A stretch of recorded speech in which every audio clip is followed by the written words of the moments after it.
इस particular video में हम देखेंगे कि आप कैसे वर्डप्रेस में डिफरेंट यूजर्स क्रिएट कर सकते हो और उन्हें उनकी रिक्वायरमेंट के अकॉर्डिंग रोल असाइन कर सकते हो।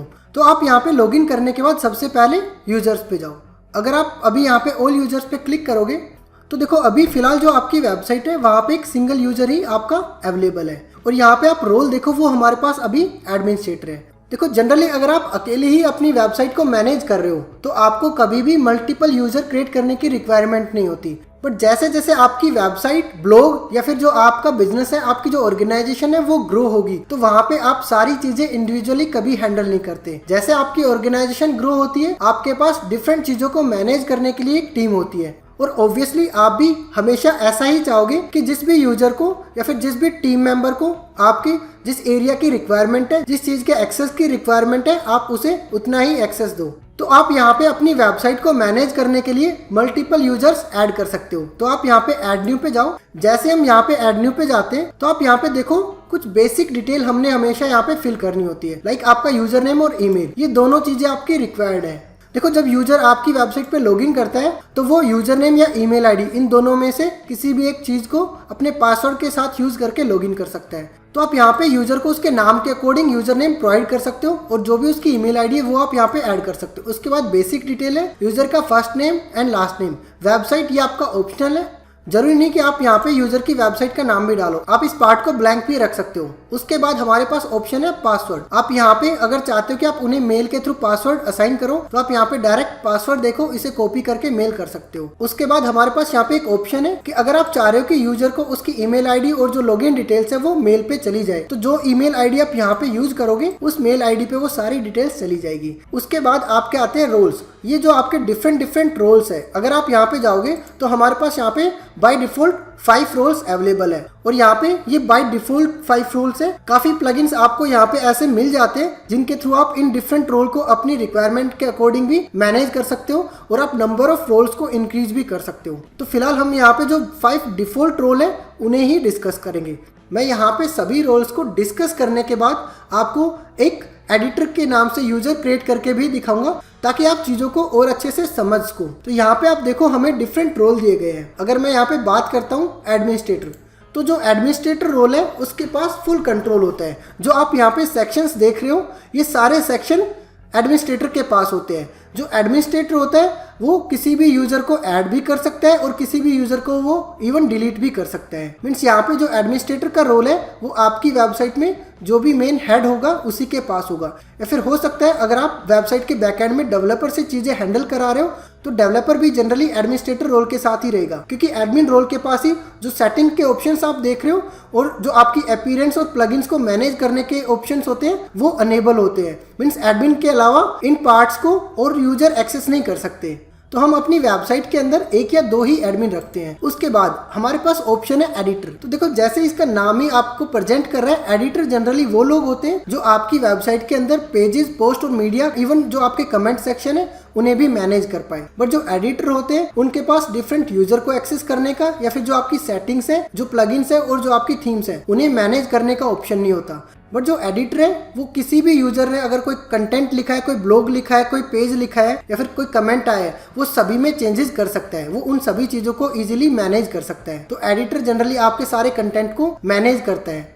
एडिटर के अलावा यहाँ पे एक ऑप्शन है हमारे पास ऑथर। तो यहाँ पे अगर आप ऑथर देखोगे जैसे इसके नाम से ही प्रेजेंट हो रहा है, ऑथर के पास आपका पेजेस को मैनेज करने का ऑप्शन नहीं होता। ऑथर सिर्फ अपने आर्टिकल्स को, अपने ब्लॉग को ही यहाँ पे क्रिएट करता है और इवन अपने ब्लॉग्स को वो एडिट भी कर सकता है, उसमें वो मीडिया फाइल्स भी ऐड कर सकता है और वो अपनी पोस्ट को डिलीट भी कर सकता है। बट इसके अलावा जो आपका ऑथर होता है वो किसी यूजर के और कंटेंट को एडिट नहीं कर सकता, डिलीट नहीं कर सकता। इसी के अलावा हमारे पास जो एक और ऑप्शन है वो है आपका कंट्रीब्यूटर। जो कंट्रीब्यूटर होता है जनरली कंट्रीब्यूटर के पास पोस्ट का ही ऑप्शन होता है। वो अपनी पोस्ट को क्रिएट कर सकता है और उसमें एडिट कर सकता है और इसके अलावा वो ना ही मीडिया फाइल्स को ऐड कर सकता है और ना ही अपने आर्टिकल को, अपने कंटेंट को पब्लिश करता है। इसका मतलब जो कंट्रीब्यूटर है उसके पास जो कंट्रोल है वो काफी कम होता है। इसके अलावा हमारे पास एक ऑप्शन है सब्सक्राइबर।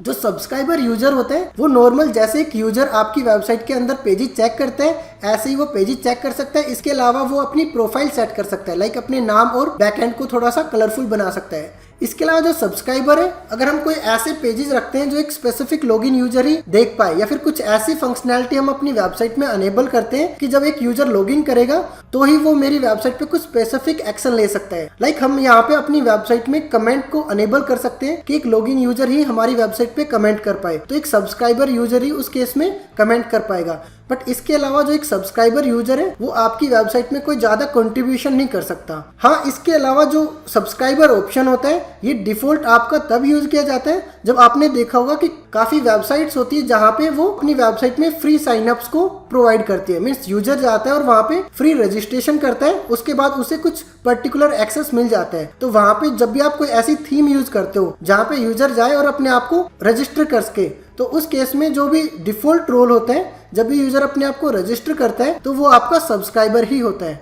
तो यहाँ पे फिलहाल मैं आपको एक एडिटर यूजर क्रिएट करके और लॉगिन करके बता देता हूँ, ताकि जो आपके डिफरेंट यूजर होते हैं उसमें जो बैकएंड का डिफरेंस होता है आप उसे समझ सको। तो फिलहाल मैं यहाँ पे अपने यूजर का नाम एडिटर ही रखता हूँ।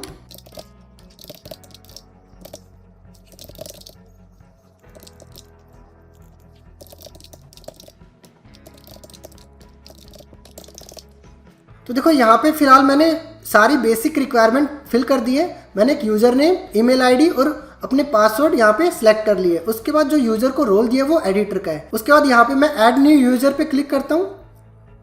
अब आप यहाँ पे देखो आपकी वेबसाइट के अंदर एक यूजर और ऐड हो गया है। अब हम यहाँ पे बैकएंड से यूजर को क्रिएट कर रहे हैं, तो जनरली ईमेल को वेरीफाई करने की रिक्वायरमेंट नहीं होती। अब मैं इस पर्टिकुलर यूजर के साथ इस वेबसाइट के बैकएंड में लॉगिन करके देखता हूँ। तो आपने सेम ही प्रोसेस फॉलो करनी होगी। आपने यहाँ पे candidatetshirts.com डालना है। उसके बाद wp-admin आप एंटर करो।